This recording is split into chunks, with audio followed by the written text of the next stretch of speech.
Տղերքը շատ լավ աշխատում են,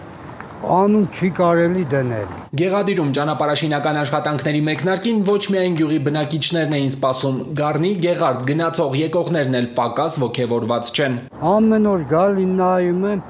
շատ լավ գործ են անում, ակուրատնի։ Որտեղ կարիքը կա հենապատ են կառուցում, որոշ հատվածներում արդեն սկսել են հիմնային աշխատանքները։ Այստեղ ճանապարհը վերջին անգամ 2009-ին էր նորոգվել։ Այն ժամանակ արված աշխատանքի թերություններն այսօր շինարարներին բարդ խնդրի առաջ են կանգնեցրել։ Գազի տրուբից սկսած կոյուղուց դուրս եկած ամբողջ եղել ասֆալտի վրա։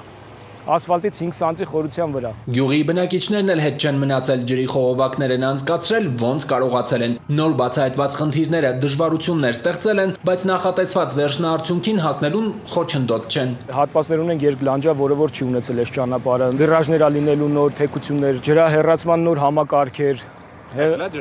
Չէ, բացարձակ ոչ մի տեսակի բան չկա այս ճանապարհի վրա։ Ինչ էլ եղել է, լրիվ փակ է, բացարձակ չի գործում։ Հիմքը կառուցում են սառը վերամշակմամբ ցեմենտի խառնուրդով, թեև փորձում են աշխատանքներն այնպես կազմակերպել, որ տուրիստական սեզոնի մեկնարկին գործն ավարտեն, բայց նաև խուսափում են վնասող շտապողականությունից։ Թյուր կարծիք է ստեղծվել մեր հասարակության մոտ, որ ճանապարհը քանդում ենք, օրերով քանդած թողնում ենք, նման տեխնոլոգիայով աշխատանքներ իրականացնելու դեպքում նվազագույնը 7 օր հետո նոր թույլատրվում է ասֆալտբետոնե շերտ տեղադրել։ 2025-ին Կոտայքում մոտ 30 կիլոմետր պետական նշանակության ճանապարհների նորոգման աշխատանքներ են նախատեսված։ Մի քանի ծրագրեր սկսել էին դեռ անցած տարեվերջին, այս տարի կավարտեն բոլորն էլ։ Այս պահին ակտիվ շինարարական աշխատանքներ են իրականացվում 3 ճանապարհահատվածում, հաջորդ շաբաթ կմեկնարկի նաև Բեժնի Ամրոց գնացող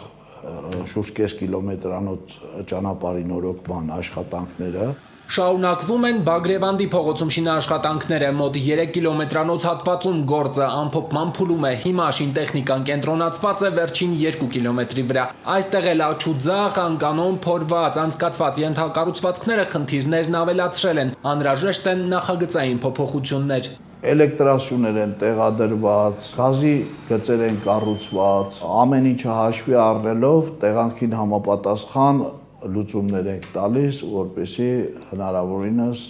անվտանգ եւ բարելաված ճանապարհատված ստանանք։ Շուտով կհայտարարվի եւս 2 ծրագրի մրցույթ, որոնց վերաբերյալ ամենից շատ ահազանգներն են ստացվել ճանապարհային դեպարտամենտում։ Կհիմնանորոգվեն նաեւ Վերին Պտղնու տրանսպորտային հանգույցից դեպի Աբովյան, Քանաքեռավանից էլ Երևան, Կորեայի ձոր կոչվող հատվածները։